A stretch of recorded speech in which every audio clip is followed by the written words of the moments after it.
श्री गणेशाय नमः। श्री जानकी वल्लभो विजयते। श्री रामचरितमानस द्वितीय सोपान अयोध्या कांड। सिया राम जय जय राम, सिया राम जय जय सिया राम। जाई देख रघुवंश मनि, नरपति निपट कुसाज। सहमी परे लखन सिंहनी, मनहु वृथ गिजराज। सियावर राम जय राम, सूखई अधर जरई सब अंगो। मनहु दीन मनहीन भुअंग, सरस समीप दिखी कैकई। मानहु मीचु घरी गनि लेई, करुणा में मृदु राम स्वभाव। प्रथम दीख दुखी सुना न काऊ, तदपि धीर धरी सम विचारी। पूछी मधुर वचन महतारी, मोहि कहु मात तात दुख कारण। करिय जतन जेहि होई निवार, सुनहु राम सब कारण। एहु राजहि तुम पर बहुत स्नेहु, देन कने कहनी मोहि दुई वरदाना। मांगे जो कछु मोहि सुहाना, सो सुनि भय वो भूप और सोचू। झाड़ी न सकहि तुम्हार संकोचू। सुमंत्र के बोलने पर राम जी दशरथ जी से मिलने के लिए जाते हैं। रघुवंश वशी श्री रामचंद्र जी ने जाकर देखा कि राजा अत्यंत ही बुरी हालात में पड़े हैं। मानो सिंहनी को देखकर कोई बूढ़ा गजराज सहम कर गिर पड़ा हो। राजा के होठ सूख रहे हैं और सारा शरीर जल रहा है, मानो मणि के बिना सांप दुखी हो रहा हो। पास ही क्रोध से भरी कैकेयी को देखा, मानो साक्षात मृत्यु ही बैठी हो। राजा के जीवन की अंतिम घड़ियां गिन रही है। श्री राम जी का स्वभाव कोमल और करुणामय है। उन्होंने अपने जीवन में पहली बार यह दुख देखा। इससे पहले कभी उन्होंने दुख सुना भी न था। तो भी समय का विचार करके हृदय में धीरज धरकर उन्होंने मीठे वचनों से माता कैकेयी से पूछा, हे माता, मुझे पिताजी के दुख का कारण कहो, ताकि जिससे उसका निवारण हो, दुख यानी दुख दूर हो, वह यत्न किया जाए। कैकेयी ने कहा, हे राम सुनो, सारा कारण यही है कि राजा का तुम पर बहुत स्नेह है। इन्होंने मुझे 2 वरदान देने को कहा था। मुझे जो कुछ अच्छा लगा मैंने वही मांगा। उसे सुनकर राजा के हृदय में सोच हो गया, क्योंकि ये तुम्हारा संकोच नहीं छोड़ सकते। सिया राम जय जय राम, सिया राम जय जय सिया राम। सूत स्नेह इत वचन, उत संकट परियो नरेशु। सकहु त आय सुधरहु, सिर मेट हो कठिन कलेशु। सियावर राम जय राम, निधरक बैठी कहई कटुबानी। सुनत कठिनता अति अकुलानी, जीव कमान बचन सरनाना। मनहु महीप मृदु लक्ष्य समाना, जन कठोरपन धरे सरेहु। सीखई धनुष विद्या बर वीरु, सब प्रसंग रघुपति सुनाई। बैठी मन हो तन धरि निठराई, मन मुस्काई भानु कुल भानु। राम सहज आनंद निहानु, बोली वचन विगत सब दूषण। मृदु मंजुल जनुबान, भाग विभूषण। सुनी जननी सुत बड़ भागी, जो पितु मातु बचन अनुरागी। तने मातु पितु तोष निहारा, दुर्लभ जननी सकल संसारा। इधर तो पुत्र का स्नेह है और उधर प्रतिज्ञा। राजा इसी धर्म संकट में पड़ गए हैं। यदि तुम कर सकते हो तो राजा की आज्ञा सिरोधार्य करो और इनके कठिन क्लेश को मिटाओ। कैकेयी बेधड़क बैठी और ऐसी कड़ी वाणी कहे जा रही है। ऐसा सुनकर स्वयं कठोरता भी अत्यंत व्याकुल हो उठी। जीव धनुष है और वचन बहुत से तीर हैं। मानो राजा ही कोमल निशाने के समान है।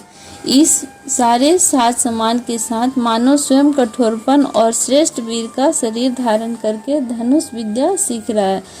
श्री रघुनाथ जी को सब हाल सुनाकर वह ऐसे बैठी मानो निष्ठुरता ही शरीर धारण किए हुए है। सूर्य कुल के सूर्य स्वाभाविक ही आनंद निधान श्री रामचंद्र जी मन में मुस्कुराकर सब दूषणों से रहित ऐसे कोमल और सुंदर वचन बोले जो मानो वाणी के भूषण ही हैं। हे माता सुनो, वही पुत्र बड़भागी है जो पिता माता के वचनों का अनुरागी यानी पालन करने वाला है।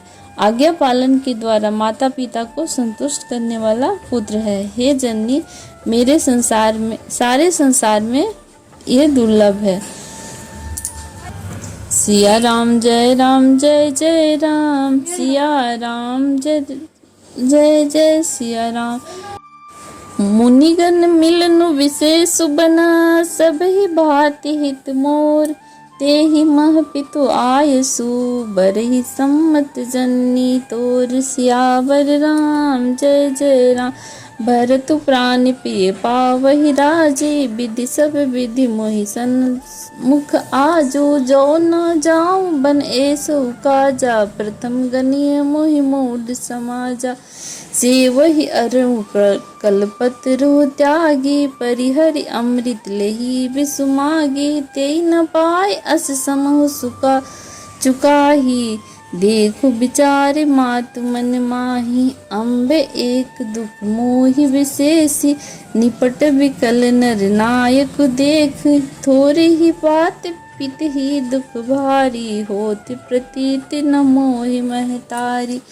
राव धीर गुण उदति अगाधु, भामहि ते कछु बड़े अपराधु। जाते मोहि न कहत कछु राव, मोरी शपथ तोहि कछु सती भाव। वन में विशेष रूप से मुनियों का मिलाप होगा जिससे मेरा सभी प्रकार से कल्याण है, उसमें भी फिर पिताजी की आज्ञा और हे जननी तुम्हारी सम्मति है और प्राण प्रिय भरत राज पाएंगे। इन सभी बातों को देखकर यह प्रतीत होता है कि आज विधाता सब प्रकार से मुझे सम्मुख है, यानी मेरे अनुकूल है। यदि ऐसे काम के लिए भी मैं वन को न जाऊं तो मूर्खों के समाज में सबसे पहले मेरी गिनती होगी। जो कल्प वृक्ष को छोड़कर रेड़ की सेवा करती हैं और अमृत त्याग कर विष मांग लेते हैं, हे माता तुम मन में विचार कर देखो, ये वे महामूर्ख भी ऐसा मौका पाकर कभी न चूकेंगे। हे माता, मुझे एक ही दुख विशेष रूप से हो रहा है, वह महाराज को अत्यंत व्याकुल देखकर। इस थोड़ी सी बात के लिए पिताजी को इतना भारी दुख हो रहा है। हे माता, मुझे इस बात पर विश्वास नहीं होता, क्योंकि महाराज तो बड़े ही धीर और गुणों के अथाह समुद्र हैं। अवश्य मुझसे कोई बड़ा अपराध हो गया है जिसके कारण महाराज मुझसे कुछ नहीं कहते। तुम्हें मेरी सौगंध है माता, तुम सच सच कहो। सिया राम जय राम, सिया राम जय सिया राम। सहज सरल रघुबर बचना, कुमति कुटिल करी जान। चले जोक जल बक्र गति, यद्यपि सलील समान। सियावर राम जय राम, रहसि रानी राम रुख पाई। बोली कपट स्नेहु जनाई, शपथ तुम्हार राम भरत के आना। हेतु न दूसर में कछु जाना, तुम अपराध जगु नहीं ताता। जननी जनक बंधु सुखदाता, राम सत्य सबु जो कछु कहु। तुम पितु मातु बचन रत अहु, पितहि बुझाई कहु बलि सोई। चौथे पंजहि अज सुन होई, तुम सम सुवन सुकृति जहि दीन्हे। उचित नता सुनिरादरु किन्हे, लागहि कुमुख वचन शुभ कैसे। मगह गयादि तीरथ जैसे, राम ही मात वचन सब भाई। जिमि सुर सरिगत सलिल सुहाए। अर्थात राम जी कहते हैं, रघुकुल में श्रेष्ठ श्री रामचंद्र जी के स्वभाव से सीधे वचनों को दुर्विधि कह टेढ़ा ही करके जान रही है। जैसे यद्यपि जल समान ही होता है, परंतु जोक उसमें टेढ़ी चाल ही चलती है। और रानी कैकेयी श्री रामचंद्र जी का रूप पाकर हर्षित हो रही है और कपट स्नेह दिखाकर बोली, तुम्हारी शपथ और भारत की सौगंध है, मुझे राजा के दुख का दूसरा कुछ और भी कारण विदित नहीं है। हे तात, तुम अपराध के योग्य नहीं हो। तुमसे माता पिता का अपराध बन पड़े यह संभव नहीं। तुम तो माता पिता और भाइयों को सुख देने वाले हो। हे राम, तुम जो कुछ कह रहे हो वह सब सत्य है। तुम पिता माता के वचनों के पालन में तत्पर हो। मैं तुम्हारी बलिहारी जाती हूँ। तुम पिता को समझाकर वही बात कहो जिससे चौथेपन यानी बुढ़ापे में उनका अपयश न हो। जिस पुण्य ने इनको तुम जैसे पुत्र दिए हैं उसका निरादन करना उचित नहीं।